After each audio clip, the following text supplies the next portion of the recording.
ஓம் சக்தி, ஓம் ஆதிபரா சக்தி, ஓம் சக்தியே, மறுவூர் அரசியே, நல்லதே நினைப்போம், நல்லது மட்டுமே நினைப்போம். சக்தி வாக்கு பிள்ளைகளுக்கு இந்த ஆதிசக்தியின் ஆசீர்வாதம் என்றுமே முழுமையாக கிடைக்கும். உன் பிரச்சனைக்கு ஒரு அவசரமான செய்திகளை நான் கொண்டு வந்திருக்கின்றேன்.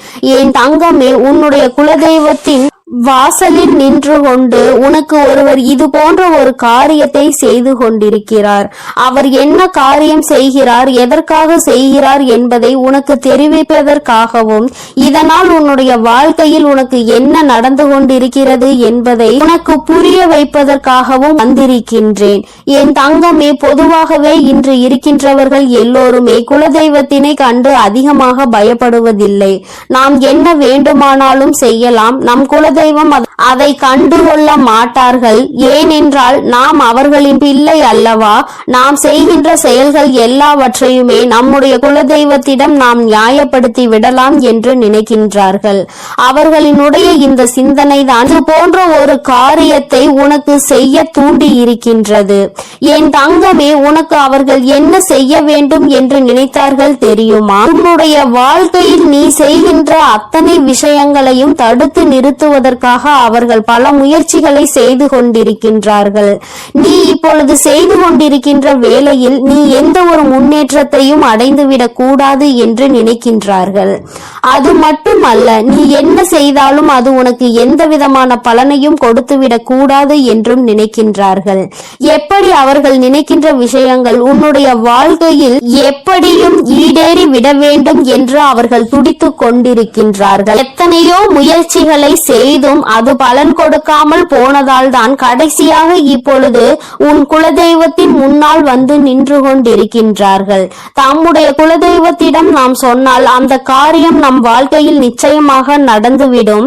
நாம் நினைத்தது போல அவர்கள் வாழ்க்கையை அழித்து விடலாம் என்று நினைக்கின்றார்கள். அவர்கள் இப்படி நினைப்பதற்கு பலன் அவர்களுக்கு என்ன கிடைத்திருக்கிறது தெரியுமா? இத்தனை நாட்களும் மற்றவர்கள் மூலமாக உனக்கு அவர்கள் செய்த வினைகள் எதுவுமே பலிக்காமல் போனதற்கு காரணம் என்னவென்று அவர்களுக்கு புரியவில்லை. அதனால்தான் உன்னுடைய குலதெய்வத்திடமே உன் வாழ்க்கையை அழிக்க சென்று நின்று கொண்டிருக்கின்றார்கள்.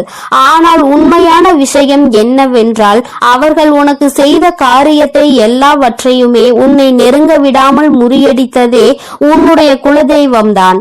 அது புரியாமல் குலதெய்வத்தின் வாசலில் நின்று கொண்டு உனக்கு இந்த செயலை செய்ய துணிந்து நிற்கின்றார்கள்.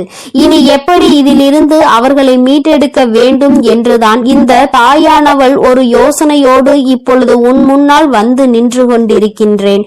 ஏனென்றால் இதை செய்ய நினைப்பவர்கள் வேறு யாரும் கிடையாது, உன்னுடைய குடும்பத்தில் இருக்கின்ற ஒரு உறவுதான். என் தங்கமே, அந்த உறவானது என்ன செய்கிறது தெரியுமா? கோயிலுக்கு செல்லும் பொழுதெல்லாம் தன்னுடைய வேண்டுதல்களை வைப்பதோடு மட்டுமல்லாமல் தனக்கு என்ன வேண்டும் என்று கேட்பதோடு விடுத்து உன் வாழ்க்கையை அழிக்க வேண்டும் என்பதை பற்றி மட்டுமே கேட்டுக் கொண்டிருக்கின்றார்கள். எந்த ஒரு சூழ்நிலையிலும் உனக்கு நல்லது நடந்துவிடக் கூடாது, எந்த ஒரு சூழ்நிலையிலும் சந்தோஷமாக நீ வாழ்ந்துவிடக் கூடாது என்று அவர்கள் உறுதியாக நினைக்கின்றார்கள். இப்படி நினைப்பதன் பலனாக அவர்கள் வாழ்க்கையில் என்ன நடந்திருக்கிறது என்று கேட்பாயானால், சில காலமாகவே அவர்கள் வாழ்க்கையில் ஏதோ ஒரு தடமாற்றங்கள் நடந்து கொண்டிருக்கின்றது.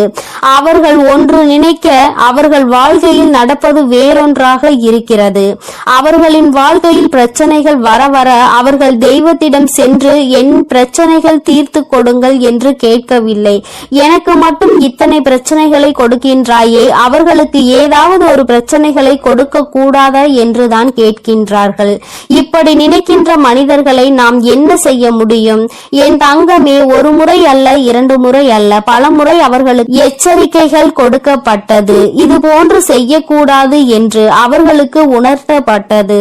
ஆனால் அதையெல்லாம் அவர்கள் கேட்டுக்கொள்வதாக இல்லை. அதனால்தான் இன்று அவர்கள் வாழ்க்கையில் மிகப்பெரிய பிரச்சனையை அவர்கள் சந்தித்து கொண்டிருக்கின்றார்கள். இன்று அவர்கள் சந்திக்கின்ற பிரச்சனையினால் உன் வாழ்க்கை சரியாகிவிட்டது. அவர்கள் தெரிந்தோ தெரியாமலோ செய்த ஒரு விஷயத்தினால் உனக்கு தெய்வம் துணையாகி விட்டது. அம்மா சொல்கின்ற விஷயம் உனக்கு புரிகிறதா? என் தங்கமே, ஒருவர் உன்னை கெடுக்க வேண்டும் என்று நினைத்து உன்னை சுற்றி சுற்றி வந்து உன் வாழ்க்கையில் எதையாவது செய்துவிட வேண்டும் என்று நினைக்கின்றார்கள் என்றால் அந்த நேரத்தில் தெய்வம் உனக்கு துணையாக நிற்கும் என்பதை முதலில் நீ புரிந்து கொள்ள வேண்டும்.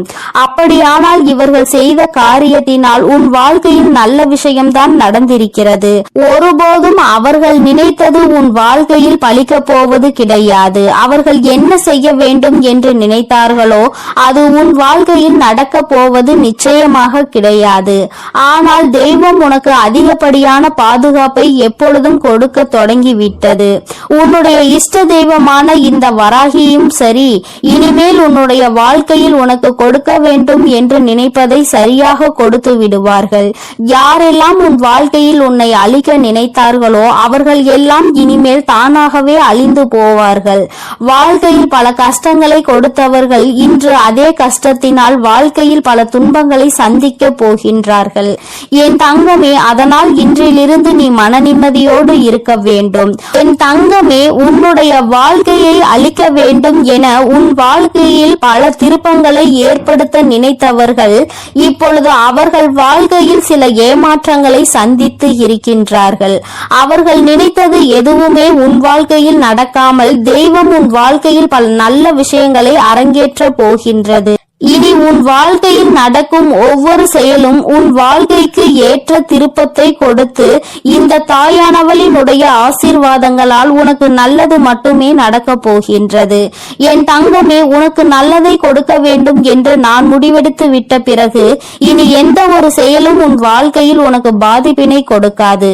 தீமை செய்பவர்கள், கெட்டதை நினைப்பவர்கள் நிச்சயமாக ஒரு நாள் மனம் வருந்துவார்கள். எதற்காக நாம் குலதெய்வத்தின் முன்னால் நின்று இது போன்ற தவறான காரியத்தை செய்தோம் என்று அவர்கள் குலதெய்வத்தினாலேயே தண்டிக்கப்படுவார்கள். குலதெய்வம் அவர்களுக்கு தண்டனையை எப்படி கொடுக்கும் தெரியுமா? எதையெல்லாம் அவர்கள் உன் வாழ்க்கையில் செய்ய நினைத்தார்களோ அதையெல்லாம் தெய்வம் அவர்களுக்கு கொஞ்சம் கொஞ்சமாக கொடுத்துவிடும். அதனால் அவர்கள் வாழ்க்கையில் இனிமேல் ஒரு நாளும் இது போன்ற தவறுகளை யாருக்கும் செய்யக்கூடாது என்று நினைப்பார்கள்.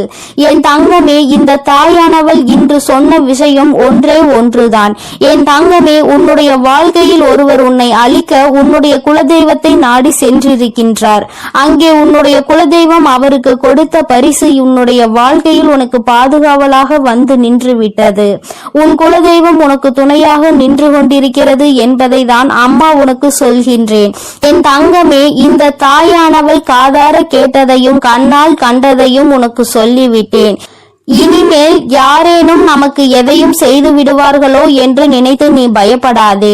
அவர்கள் உனக்கு காவலாக வந்ததற்கு காரணமே இவர்கள் குலதெய்வத்திடம் சென்று சொல்லி குலதெய்வம் செய்யாமல் போன விஷயத்தை அவரிடமும் சென்று கேட்க கூடாது என்பதற்காக தான். உனக்கு பாதுகாவலாக இனிமேல் உன் குலதெய்வம் உன் வாசலிலேயே நின்று கொண்டிருப்பார்கள் என்பதை மட்டும் நினைவில் வைத்துக்கொள். இனி என்றுமே உன்னுடைய வாழ்க்கையில் உனக்கு முழுமையான சந்தோஷம் மட்டுமே கிடைக்கும். உன்னை அழிக்க நினைத்தவர்கள் முன்னிலையில் நீ நல்லபடியாக வாழ்ந்து காட்ட போகிறாய். என் தங்கமே, உன்னுடைய குலதெய்வத்தினுடைய ஆசீர்வாதத்தோடு உன் வாழ்க்கையில் இனி எல்லாமே உனக்கு நன்மையாக மட்டுமே நடக்க போகிறது. அவர்கள் எப்பொழுதும் உன்னை பாதுகாத்து கொண்டும் அரவணைத்து கொண்டும் இருக்கின்றார்கள். என் தங்கமே, உனக்கு கெடுதல் செய்பவர்கள் யாராக வேண்டுமானாலும் இருக்கட்டும், அதற்கான தண்டனையை அவர்கள் கூடிய விரைவில் அவர்களினுடைய வாழ்க்கையில் சந்தித்தே தீருவார்கள் என்பதில் எந்த ஒரு மாற்று கருத்துமே கிடையாது. என் தங்கமே, அதனால் நீ எதை நினைத்தும் கலங்க வேண்டாம், எதை நினைத்தும் பயப்பட வேண்டாம். உன்னோடு உனக்கு துணையாக உன் வராகி அம்மாவும் உன்னுடைய குலதெய்வமும் எப்பொழுதும் இருந்து கொண்டிருப்போம் என்பதை நினைவில் வைத்துக் கொண்டு உன்னுடைய வாழ்க்கையை நீ சந்தோஷமாக வாழ்ந்து கொண்டே இருந்தால் போதும். நீ நல்லதையே நினைக்கும் பொழுது உன் வாழ்வில் எப்பொழுதும் உனக்கு நல்லது மட்டுமே நடக்கும் என்பதை நீ முழுமையாக நம்ப வேண்டும்.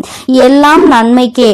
என் அன்பு பிள்ளையே, இப்போது உன் வாழ்வில் என் வரவின் தேவை இருப்பதால் தான் அவசியமாக உன் குலதெய்வம் உன்னை தேடி வந்துள்ளேன். இது உன் கண்ணில் பட்டுள்ளது என்றாலே உன் தேவைகள் எல்லாம் நிறைவேறி உன் வேண்டுதல்கள் எல்லாம் அரங்கேற போகிறது என்பதை புரிந்து கொண்டு நான் சொல்ல வருவதை முழுமையாக கேட்டு முடிக்க வேண்டும் என் செல்லமே. இந்த குலதெய்வத்தின் வாக்கை தவற விடாமல் கேட்டுவிடு. உன் வாழ்வில் நடக்க வேண்டியது எல்லாம் நிறைவாய் நடந்து முடியும். இப்போது உன் மனதில் இருக்கக்கூடிய குறைகளும் உனது மனதில் இருக்கக்கூடிய கவலைகளும் எப்போதும் எதையாவது சிந்தித்து கொண்டே இருக்கும். உன்னுடைய தவறும் எல்லாவற்றையும் புரிந்ததால் தான் உன்னுடைய குலதெய்வம் இப்பொழுது உன்னிடம் பேசுவதற்காக வந்திருக்கிறேன். உன்னிடம் சொல்லி தைரியத்தையும் சமாதானத்தையும் கொடுப்பதற்காக அவசரமாக ஓடோடி வந்தேன். நீ பல நேரங்களில் என்னை நினைப்பதையும் வணங்குவதையும் மறந்து விடுகிறாய். ஆனால் உன் குலத்தை காக்கும் உன் குலதெய்வம் நான் எப்படி உன்னை மறக்க முடியும்? நீ என்னுடைய வம்சம் அல்லவா? நீ என்னுடைய சன்னதி அல்லவா? உன்னை எப்படி நான் வெறுக்க முடியும்? நான் நிச்சயம் உன்னை காப்பாற்றுவதற்காக கடமைப்பட்டுள்ளேன். உன்னுடைய பிரச்சனைகளில் இருந்து உன்னை மீட்டெடுப்பதற்காக ஓடோடி வந்துள்ளேன். நித்தமும் ஏதாவது ஒரு வகையில் நல்லது நடந்துவிடும் என உன் வராகி அம்மாவை நீ வணங்கி கொண்டிருக்கிறாய். ஆனால் எதுவும் நல்லது நடக்கவில்லையே என மனதிற்குள் வருத்தத்தோடு சுற்றி திரிகிறாய். இப்போது நானே உன்னை தேடி வந்து விட்டேன். உன் மனமானது நான் சொல்வதை முழுமையாக கேட்டாலும் கூட அதை எந்த அளவிற்கு நீ நம்பிக்கையோடு ஏற்றுக்கொள்கிறாய் என்பதை உன்னால் அறிய முடியும் தானே. இப்போது நான் உனக்கு என்ன சொன்னாலும் என்ன செய்தாலும் உன் யோசனைகள் எல்லாம் உன்னுடைய பிரச்சனைகளை பற்றியும் நீ நினைத்த காரியத்தை பற்றியும் தானே இருக்கிறது. பிரச்சனைகளில் இருந்து எப்படி வெளிவர போகிறோம், நான் நினைத்த காரியத்தில் எப்படி வெற்றியை அடைய போகிறேன் என்று நித்தமும் நீ சிந்தனையில் மூழ்கி இருப்பதால் எதையும் யோசிக்க முடியாமல் தெளிவான முடிவு எடுக்க முடியாமல் தடுமாறுகிறாய். உன்னுடைய எல்லா பிரச்சனைகளுக்குமான தீர்வை உன்னால் மனதிற்குள் அமர்ந்து கொண்டு நான் சொல்லிக் கொண்டே இருப்பதன் ஏன் உன்னால் கேட்க முடியவில்லை? என் செல்லமே, என் மீது அசைக்க முடியாத ஆழமான நம்பிக்கை வைத்திருப்பவர்களில் நான் ஒருபோதும் தோற்று போக விடமாட்டேன். நீ பல நேரங்களில் என்னை வணங்கியது கிடையாது. உன் குலதெய்வம் நான் தான் என்பதை கூட நீ யோசித்து உணர்ந்தது கிடையாது. ஆனால் உன்னை பெற்றவர்கள் அப்படி இல்லையே. அவர்கள் பலமுறை என்னை வணங்கி இருக்கிறார்கள். எனக்காக பல பிரசாதங்களை படைத்திருக்கிறார்கள். என்னையும் என் குடும்பத்தையும் நீங்கள் தான் காப்பாற்ற வேண்டும் என பொறுப்பை என்னிடம் ஒப்படைத்து இருக்கிறார்கள். அப்படி இருக்கும் போது நான் எப்படி உன்னை சும்மா விட்டுவிட முடியும்? அதனால் தான் உனக்கும் உன் குடும்பத்திற்கும் உன் வாழ்க்கைக்கும் உன்னை சுற்றி இருக்கக்கூடிய உறவுகளுக்கும் நல்லது செய்வதற்காக ஓடோடி வந்துள்ளேன். உனக்காக அனைத்தையும் பார்த்து பார்த்து செய்து கொண்டிருக்கும் என்னையும் என் அன்பையும் உனக்காக அருள் செய்ய வந்திருக்கும் என் தூய்மையான உள்ளத்தையும் நீ எப்போது புரிந்து கொள்ள போகிறாய்? நீ கேட்ட உடனே நொடி பொழுதில் என்னால் உனக்கானதை செய்து கொடுக்க முடியும். உன்னுடைய அத்தனை கஷ்டங்களையும் பிரச்சனைகளையும் கூட மாற்றி அமைத்து சரி செய்ய முடியும். என் செல்லமே, இருந்தும் கூட நீ கேட்டதை எதற்காக நான் இன்னும் செய்து தரவில்லை என தெரியுமா? எல்லாம் உன் மேல் உள்ள அக்கறையில் தான் என்பதை நீ புரிந்து கொள். ஒரு விஷயம் நான் உனக்கு கொடுக்கிறேன் என்றால் அது உன் வாழ்க்கைக்கு சரியாக வருமா? உனக்கு அதன் மூலமாக நிம்மதி கிடைக்குமா என எல்லாவற்றையும் யோசித்துதான் நான் செய்வேன். உன் வாழ்க்கைக்கு எது தேவையோ நீ கேட்பதை எல்லாம் கொடுத்தால் உன் வாழ்க்கை நிம்மதியாகவும் நிலையானதாகவும் நன்மைகளை தருவதாகவும் இருக்குமா என பார்த்துதானே உனக்கு அதனை நான் செய்து கொடுத்து கொண்டிருக்கிறேன். உனக்கு தேவையான நேரத்தில் தேவையான சமயத்தில் அனைத்தையும் உன்னிடம் கொண்டு வந்து சேர்க்கும் வேலை தான் நான் செய்து கொண்டிருக்கிறேன். உனக்கான நேரமும் காலமும் கூடி வந்து விட்டது என் செல்லமே. உன் வாழ்க்கையின் மீது உன்னை விட உன் அம்மாவாகிய எனக்கு தான் பொறுப்பு அதிகம் இருக்கிறது. கூடிய விரைவில் உனக்கான நல்லதை நான் நடத்தி கொடுத்து உன்னை சந்தோஷமாய் வாழ வைப்பேன். அதுதானே எனது கடமையும் பொறுப்பும். நிச்சயமாக என் ஆசீர்வாதத்துடன் நீ ஆசைப்பட்டது எல்லாம் உன்னிடம் கொண்டு வந்து சேர்க்க வேண்டியது என்னுடைய பொறுப்பு. தேவையில்லை தேவையில்லாமல் பயப்படுவதும் குழப்பமடைவதும் வேண்டாம். நான் இருக்கும் போது உனக்கென்ன கவலை? மனமகிழ்ச்சியோடு இருக்க முயற்சி செய். இறுதி கட்டத்தை நீ நெருங்கி வந்து விட்டாய். என் செல்லமே, உன்னை சுற்றி சுற்றி வந்து உன்னையே பாதுகாத்து கொண்டிருக்கும் என்னை உணர்ந்து கொள்ள முடியாமல் ஏன் இப்படி கஷ்டத்திலும் குழப்பத்திலும் சிக்கி தவிக்கிறாய்? உன் மனதிற்குள் ஏகப்பட்ட யோசனைகளும் பலதரப்பட்ட குழப்பங்களும் கவலைகளும் இப்படி உன்னை சூழ்ந்திருந்தால் எப்படி உன்னால் வாழ்க்கையை சந்தோஷமாக அனுபவித்து வாழ முடியும்? நிம்மதி இல்லாமல் அலைபாய்ந்து கொண்டே இருக்கிறாய். தைரியமாக இரு. உன் வாழ்வில் திடீர் திருப்பத்தை ஏற்படுத்தி நீ நினைத்த எல்லாம் உனக்கு ஏற்றபடி நான் செய்து காட்டுவேன். உன் வாழ்க்கையில் இன்பம் வராமல் இருந்து விடாது என் செல்லமே. ஏற்றம் வருமா வராதா, அல்லது இழப்புகளை என் வாழ்க்கையாக்கி விடுமா என நினைத்து மனதளவில் சோர்ந்து போய் இருக்கும் உன்னை என்னால் கண் கொண்டு பார்க்க முடியவில்லை. அதனால்தான் உன்னை மகிழ்விப்பதற்காக, உன் மனதை குளிர்விப்பதற்காக உனக்கான நல்லதை நடத்தி கொடுக்க ஓடோடி வந்து விட்டேன். இந்த குலதெய்வ வாக்கை சாதாரணமாக நினைத்து கொள்ளாதே.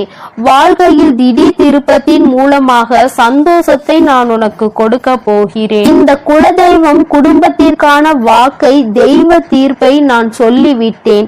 என் செல்லமே, இனி எல்லாம் சந்தோஷமான செய்திகள் உன் வாழ்வில் ஒவ்வொன்றாக வந்து சேரும். உன்னை சுற்றி இருக்கும் எல்லா கஷ்டமான சூழ்நிலைகளும் எல்லாம் விரைவில் மாறும். மாற்றம் ஒன்றுதானே மாறாதது. எந்த விஷயம் உன் மனதை காயப்படுத்தி இருக்கிறதோ, எந்த விஷயம் உனக்கு வேதனையை தந்து கொண்டிருக்கிறதோ அதை நீ சொல்லிதான் நான் தெரிந்து கொள்ள வேண்டும் என்ற அவசியம் கிடையாது. எல்லா பிரச்சனைகளையும் எல்லா கஷ்டங்களையும் சரி செய்து உன் வாழ்க்கையை சந்தோஷமானதாகவும் உனக்கு சாதகமானதாகவும் நான் மாற்றி அமைப்பதற்காக தானே எல்லா வேலைகளையும் செய்து கொண்டிருக்கிறேன். யார் உன் மனதை நோகடித்தாலும் அவர்களுக்கு தக்க பதிலடி கொடுக்க நான் தயாராகி விட்டேன்.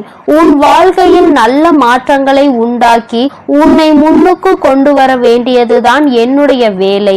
இனி ஒருபோதும் நான் உனக்கு நல்லது செய்யாமல் இருக்க மாட்டேன். என் அன்பு குழந்தையே, என்னுடைய குடும்ப விளக்கான உனக்கு நல்லது செய்யாமல் என் தலைமுறையையும் என் வம்சாவளியான என் அன்பு குழந்தையான உனக்கு செய்யாமல் வேறு யாருக்கு நான் நல்லது செய்ய போகிறேன்? நீ சற்றும் எதிர்பாராத விதத்தில் எல்லாமே திடீரென மாறப்போகிறது. நீயே என்னை தேடி வந்து என் கண்கள் எதிரே ஆனந்த கண்ணீர் வடித்துக் கொண்டே நிற்க போகிறாய். அந்த அளவிற்கு எல்லாவற்றையும் நான் ஆசீர்வாதத்தோடு நான் உனக்கு செய்து முடிப்பேன். பொறுத்திருந்து பார் என் செல்லமே. மீண்டும் மீண்டும் நீ எனக்கு நன்றி சொல்லும்படி எல்லாம் நல்ல விஷயங்களும் உன் வாழ்வில் நிகழும். என் வாக்கு ஒருபோதும் பொய்யாகாது. பொய்யாகும்படி நான் விட்டுவிட மாட்டேன். நீ சிரித்து கொண்டே ஆனந்த கண்ணீர் வடிக்கக்கூடிய அந்த சந்தோஷ நிலையை பார்ப்பதற்காக நானும் காத்து கொண்டிருக்கிறேன். கூடிய விரைவில் எல்லாம் நல்லபடியாக நடக்கும். என்னுடைய கண் பார்வை உன் மீதுதான் இருக்கிறது. என்னுடைய அனுமதி இல்லாமல் உன் வாழ்வில் எதுவும் நடக்காது. தவறான விஷயங்களோ நல்ல விஷயங்களோ எதுவாக இருந்தாலும் உன் வாழ்வில் நடக்கவே நடக்காது. உன்னை நெருங்கவும் நெருங்காது. அனைத்தையும் நான் சரி செய்வேன். உன்னை சந்தோஷமாய் வாழ வைப்பதற்காகவே உன் வாழ்வில் அற்புதங்களை நிகழ்த்தி காட்டுவேன். எல்லாமே நன்மைக்கு என நம்பிக்கையோடு காத்திரு என் செல்லமே. உன் வாழ்க்கை நீ நினைத்ததை போலவே சொர்க்கமாக இருக்க போகிறது. உன்னை கஷ்டப்படுத்திய துன்பங்களும் காயப்படுத்திய உறவுகளும் உன்னை விட்டு விலக போகிறார்கள். எல்லாமே இனி நீ நினைத்தபடி வெற்றிகரமாக நான் உனக்கு நடத்தி முடித்து கொடுக்க போகிறேன். நீ நினைத்த விஷயங்களை எல்லாம் நல்லபடியாக நடக்க செய்து உன்னை நான் எப்பொழுதும் ஆசீர்வதித்துக் கொண்டே இருக்க போகிறேன் என் தங்க பிள்ளையே. அதனால் நீ எதற்காகவும் கலங்காதே, எதை நினைத்தும் வருந்தாதே. நீ நல்லதையே நினைத்தால் உன் வாழ்வில் எப்பொழுதும் உனக்கு நல்லது மட்டுமே நடக்கும். ஓம் சக்தி, ஓம் ஆதிபரா சக்தி, ஓம் ஸ்ரீ வராகி தாயே போற்றி போற்றி. என் அன்பு பிள்ளையே, நீண்ட நாட்களுக்கு பிறகு உன்னுடைய குலதெய்வத்திடம் இருந்து உனக்கு நல்ல குறி ஒன்று வந்திருக்கின்றது. என்னிடம் இருந்து உனக்கு நல்ல செய்தி ஒன்று வந்திருக்கிறது என்றால் நீ எத்தனை புண்ணியங்கள் செய்திருக்கிறாய் என்பதை ஒரு நிமிடம் உணர்ந்து கொள். உன் வாழ்க்கையில் எதுவும் எந்த ஒரு காரண காரியங்களும் இல்லாமல் நிச்சயமாக நடப்பது கிடையாது. என் தங்கமே, நீ 1000 தெய்வங்களை வணங்கினாலும் சரி, குலதெய்வத்தினுடைய அருள் இருந்தால்தான் ஒரு உயரிய வாழ்க்கையை நீ வாழ முடியும். உன்னுடைய வாழ்க்கையில் எல்லா நன்மைகளையும் நீ பெற முடியும் என்பது நிதர்சனமான உண்மை அல்லவா? என் தங்கமே, அதுபோலதான் இந்த ஒரு பரிகாரத்தை நீ செய்வாயானால், உன்னுடைய குலதெய்வத்தினுடைய அருளோடு நீ இதனை செய்வாயானால், அந்த பரிகாரம் வெகு விரைவாகவே உனக்கு வெற்றியினை கொடுத்துவிடும். என் தங்கமே, அப்படிப்பட்ட குலதெய்வம் உன்னுடைய இல்லத்தில் நிரந்தரமாக இருக்க வேண்டும் என்றால் நிச்சயமாக நீ அதற்கு என்ன செய்ய வேண்டும் என்று தெரிந்து கொள்ள வேண்டும் அல்லவா? உன்னுடைய குலதெய்வம் உன் இல்லத்தில் நிரந்தரமாக இருக்க வேண்டும் என்று நீ ஆசைப்படுகின்றாய் அல்லவா? அந்த ஆசையை உன் அம்மா நான் உனக்கு இன்று நிறைவேற்றி தரப்போகின்றேன். என் தங்கமே, அதற்கான வாய்ப்புகள் சற்று குறைவாக தான் இருக்கிறது என்றாலும், குலதெய்வம் உன் வீட்டிற்கு வரும்பொழுது அவர்கள் உனக்கு எல்லா நன்மைகளையும் வழங்க வேண்டும் என்று நினைப்பது நியாயமான கோரிக்கை தானே? என் பிள்ளையே, நீ நினைப்பது நியாயம்தானே? அவர்களை அங்கே நிரந்தரமாக உன்னால் குடியிருக்க வைக்க முடியாவிட்டாலும், என்று அவர்கள் உன் இல்லத்திற்கு வருகின்றார்களோ அந்த நாளில் உன்னுடைய வேண்டுதல்களை எல்லாம் அவர்கள் நிறைவேற்றி தர வேண்டும் என்று நீ நினைப்பது நியாயம்தான். அதை ஒருபோதும் உன் அம்மா நான் தவறு என்று சொல்ல மாட்டேன். என் தங்கமே, அப்படி குலதெய்வம் உனக்கு அனைத்து நன்மைகளையும் வழங்குவதற்கு உன்னிடத்தில் நீ என்ன செய்ய வேண்டும் தெரியுமா? என் தங்கமே, அம்மா சொல்கின்ற இந்த விஷயத்தை கவனமாக நீ கவனித்து நீ அதனை செய்து பார். நிச்சயமாக உன்னுடைய குலதெய்வம் உனக்கு எல்லா அருளையும் வழங்குவார்கள். அங்கே நிரந்தரமாக குடியிருக்காவிட்டாலும் உன்னுடைய தேவைகளையும் உன் வாழ்க்கையில் இருக்கின்ற கஷ்டங்களையும் உனக்கு நீக்கி தருவார்கள். என் தங்கமே, ஒரு எலுமிச்சை பழமும் ஒரு 3 1 நாணயங்களும் உன்னிடத்தில் இருந்தால் போதும். இந்த பரிகாரத்தை வளர்பிறையில் வரக்கூடிய வெள்ளிக்கிழமை அன்று நீ செய்ய வேண்டும். 1 அடி அகலமும் 1 அடி நீளமும் கொண்ட மஞ்சள் நிற துணி ஒன்றினை எடுத்துக்கொள். மஞ்சள் நிற துணி உன்னிடத்தில் இல்லை என்றால் வெள்ளை நிற துணியை எடுத்து அதை மஞ்சளில் நன்கு துவட்டி எடுத்துக்கொள். என் தங்கமே, அந்த துணியை நன்றாக சுத்தம் செய்து நீ அதில் நல்லபடியாக பன்னீரில் நனைத்து காய வைத்து விட வேண்டும். அதன் பிறகு அந்த துணியினை விரித்து அதில் 3 1 நாணங்களை முக்கோண வடிவில் வைக்க வேண்டும். குழந்தையே, அம்மா சொல்வது உனக்கு புரிகின்றது என்று நான் நினைக்கின்றேன்.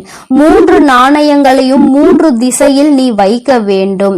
ஒன்றுக்கு ஒன்று எதிர் திசையில், இன்னொன்று நடுவில் நீ வைக்க வேண்டும். என் தங்கமே, அதுபோல நீ இதை செய்துவிட்டு அதன் பிறகு அதற்கு மேல் எந்தவித கரும்புள்ளிகளும் இல்லாத சுத்தமான ஒரு எலுமிச்சை பழம் ஒன்றை வைத்து இந்த துணியை பச்சை நிற நூலால் கட்ட வேண்டும். இவ்வாறு செய்யும் பொழுது ஓம் என்ற வார்த்தையோடு உன்னுடைய குலதெய்வத்தினுடைய பெயரையும் நீ சேர்த்து கொள்ள வேண்டும். என் தங்கமே, உன்னுடைய குலதெய்வத்தினுடைய பெயர் உனக்கு தெரியவில்லை என்றால் ஓம் குலதெய்வமே நமக என்று நீ கூற வேண்டும். அப்படி நீ கூற வேண்டும். அப்படி கூறிக்கொண்டே இந்த மூட்டையை நீ கட்டிவிட வேண்டும். நீ கட்டிய இந்த மூட்டையை வீட்டு நிலைவாசலில் நீ மாட்டிவிட வேண்டும். என் தங்கமே, நிலைவாசல் என்பது நான் உனக்கு ஏற்கனவே உன்னிடம் சொல்லி இருக்கின்றேன் அல்லவா, குலதெய்வங்கள் வாசம் செய்கின்ற இடம் என்று. உன்னுடைய குலதெய்வம் அங்கே வாசம் செய்கின்றார்கள் என்றால் நீ அங்கேதானே இதை செய்ய வேண்டும். அம்மா சொல்வது உனக்கு நன்றாக புரிந்திருக்கும் என்று நினைக்கின்றேன். என் தங்கமே, செய்யும் பொழுது மனதிற்குள் முழுவதும் உன்னுடைய குலதெய்வத்தினுடைய அருள் உனக்குள் நிச்சயமாக வந்துவிடும். நீ வாழ்க்கையில் எதையும் சாதித்து காட்டிவிடலாம் என்ற நம்பிக்கை மட்டும் உனக்குள் இருந்தால் போதாது. அவர்களின் மனதையும் நீ குளிர்விக்க வேண்டும் அல்லவா? என் தங்கமே, உன்னுடைய குலதெய்வத்தை மனதார வணங்கி அவர்களினுடைய நாமம் உனக்கு பெயர் தெரிந்தால் அவர்களின் பெயரை சொல்லி நமக என்று சொல். இல்லை என்றால் குலதெய்வமே நமக என்ற பிரணவ மந்திரத்தை முன்னால் சேர்த்து நமக என்று நீ சொன்னால் போதும். என் தங்கமே, உனக்கு ஒரு சந்தேகம் ஏற்பட்டு வைக்கப்பட்டிருக்கலாம். மஞ்சள் நிற துணி இல்லை என்றால் அந்த வெள்ளை நிற துணியில் மஞ்சளை தேய்த்த பிறகு அதனை எப்படி பன்னீரில் நனைக்க முடியும்? வண்ணம் போய்விடாதா என்று. என் தங்கமே, நீ அப்படி உனக்கு சந்தேகம் இருக்கிறது என்றால் பன்னீரை மஞ்சளில் கலந்து அதை எடுத்து நீ காய வைத்து விடு. என் குழந்தையே, இப்பொழுது உனக்கு இந்த சந்தேகம் பூர்த்தியாகி இருக்கும் என்று நான் நினைக்கின்றேன். என் தங்கமே, இந்த அம்மா உனக்கு ஒரு விஷயத்தை கொண்டு வந்து சேர்க்கிறாள் என்றால் அதில் 1000 நன்மைகள் உனக்கு கிடைக்கும் என்பதை நீ புரிந்து கொள்ள வேண்டும். அம்மா உன்னிடத்தில் எதையுமே காரணம் இல்லாமல் சொல்வது கிடையாது. தேவையில்லாமல் உன்னுடைய நேரத்தை நான் வீணடிப்பதும் கிடையாது. உனக்கு வாழ்க்கையில் எதையெல்லாம் உன்னிடத்தில் கொண்டு வந்து சேர்க்க வேண்டும் என்று எனக்கு தோன்றுகிறதோ அதையெல்லாம் நான் உன்னிடத்தில் நிச்சயமாக கொண்டு வந்து சேர்த்து விடுவேன். அதை நான் செய்து கொண்டுதான் இருக்கின்றேன். உனக்கு கஷ்டங்கள் வரும்பொழுது என் குழந்தை நீ துவண்டு போகாதே. என் தங்கமே, உன்னுடைய குலதெய்வத்தினுடைய அருள் உனக்கு எப்பொழுதும் தேவைப்படுகின்றது. என் தங்கமே, அந்த அன்பையும் அருளையும் நீ நிரந்தரமாக பெற்றிருக்க வேண்டும் என்றால் நீ இதை செய்து பார். நிச்சயமாக உனக்கு பலன் கிடைக்கும். என் தங்கமே, நான் உனக்கு இதனை சுருக்கமாக சொல்கிறேன்.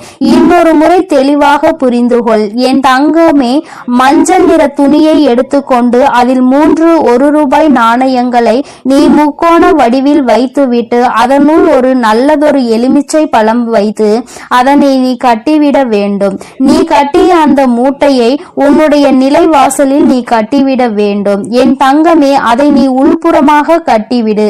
வெளிப்புறமாக தெரியும்படி கட்ட வேண்டாம். உள்புறமாக கட்டி தொங்கவிட்டால் போதும். நிச்சயமாக உன் குலதெய்வத்தின் அருள் அங்கு நிரந்தரமாக நிற்கும் என்பதை நீ புரிந்து கொள்வாய். என் தங்கமே, நீ தினமும் வீட்டில் பூஜைகளை செய்யும் பொழுது தீப தூப ஆராதனைகளை காட்டும் பொழுது நீ அதற்கும் சேர்த்து காட்டி வர வேண்டும். என் தங்கமே, ஒரு விஷயத்தை தெளிவாக புரிந்து கொள். எத்தனை தெய்வங்களை நீ வணங்கினாலும் சரி, எத்தனை பேரை நீ கையெடுத்து வணங்கினாலும் சரி, எதுவாக இருந்தாலும் உன்னுடைய குலதெய்வத்தினுடைய அருள் இருந்தால் மட்டும்தான் மற்றவர்கள் உனக்கு உதவி செய்வார்கள் என்பதை நீ புரிந்து கொள்ள வேண்டும். நான் உனக்கென்று ஒன்றை செய்ய நினைக்கும் பொழுது உன்னுடைய குலதெய்வம் அதை தடுத்து நிறுத்திவிட்டால் நிச்சயமாக அதை என்னால் ஒருபோதும் அவர்களை மீறி செய்துவிட முடியாது. அதனால் உனக்கென்று நான் தர நினைப்பதை கூட அவர்களினுடைய அனுமதியோடுதான் நான் நிச்சயமாக உனக்கு கொடுக்கிறேன் என்பதை நீ புரிந்து கொள். என்னாலும் குலதெய்வத்திற்கு முக்கியத்துவம் கொடுக்க வேண்டும். என் தங்கமே, நீ அதனை புரிந்து கொண்டு நடக்கின்ற வேளையில் நிச்சயமாக உனக்கு குலதெய்வத்தினுடைய ஆசீர்வாதங்களும் அருளும் எப்பொழுதும் நிலைத்திருக்கும். என் தங்கமே, வருடத்திற்கு ஒரு முறையாவது உன் குலதெய்வத்தை சென்று அவர்களின் இடத்திற்கே சென்று நீ அவர்களை வணங்கி வர வேண்டும். என் தங்கமே, குலதெய்வத்தை தேடி செல்லும் பொழுது உன்னுடைய இல்லத்தில் வாங்கி வைத்திருக்கின்ற சர்க்கரையை நீ எடுத்து செல். அதனை அங்கு சென்று வாங்கி வைக்க கூடாது. குலதெய்வ கோயிலுக்கு செல்லும் பொழுது எந்த பொருளையும் நீ கொண்டு செல்வதாக இருந்தாலும் அதை ஏற்கனவே உன்னுடைய இல்லத்தில் வாங்கி வைத்து எடுத்து செல்வதாக தான் இருக்க வேண்டுமே தவிர அங்கு சென்ற பிறகு அந்த இடத்தில் இருந்து வாங்கி நீ அவர்களுக்கு அதனை கொடுக்க கூடாது. என் தங்கமே, உன்னுடைய குலதெய்வத்திற்கு எப்பொழுதும் உன்னுடைய இல்லத்தில் இருந்துதான் நீ செய்ய வேண்டிய காரியங்களை எல்லாம் எடுத்து செல்ல வேண்டும். இதுவெல்லாம் நீ ஏற்கனவே அறிந்ததாக இருந்தாலும் அம்மா மீண்டும் உனக்கு ஒரு முறை ஞாபகப்படுத்துகிறேன். இந்த தாயானவள் உன் வாழ்க்கையில் வந்த பிறகு என் பிள்ளையின் வாழ்க்கையில் ஏதேனும் மாற்றங்கள் ஏற்பட்டிருக்கிறதா என்று நீ ஒருமுறை சிந்தித்து பார். என் தங்கமே, இந்த நல்ல நாளில் நீ மனமகிழ்ச்சியோடு இருக்க வேண்டும். எந்த ஒரு விஷயத்திலும் மனம் கலங்காமல் நீ நிச்சயமாக உன்னுடைய பூஜைகளை எல்லாம் நல்லபடியாக செய்து முடிக்க வேண்டும். உன்னுடைய நம்பிக்கையை ஒருபோதும் நீ குறைய விட்டு விடாதே. உன்னுடைய மனதிற்கு எல்லாமே நல்லபடியாக தான் நடக்கும் என்பதில் எந்த ஒரு மாற்று கருத்துமே கிடையாது. நல்ல எண்ணங்களையும் நல்ல சிந்தனைகளையும் கொண்ட என்னுடைய பிள்ளை வாழ்க்கையில் நிச்சயமாக நல்லதொரு நிலையை நீ அடைய போகின்றாய். நீ நினைத்த விஷயங்கள் எல்லாம் உன் கைகளில் வந்து சேர போகின்றது. அம்மா சொல்வதையெல்லாம் உடனடியாக நடக்கவில்லை என்றாலும் அது வெகு விரைவாகவே உன் வாழ்க்கையில் நடக்கும்.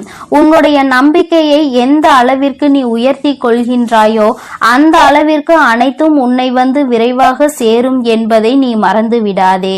என் அன்பு பிள்ளைக்கு உன்னுடைய குலதெய்வத்தினுடைய ஆசீர்வாதங்களும் உன் வராகி அன்னையினுடைய ஆசீர்வாதங்களும் எப்பொழுதும் முழுமையாக கிடைக்கும். என் தங்கமே, அதனால் நீ எதற்காகவும் கலங்காதே, எதை நினைத்தும் வருந்தாதே. நீ நல்லதையே நினைத்தால் உன் வாழ்வில் எப்பொழுதும் உனக்கு நல்லது மட்டுமே நடக்கும்.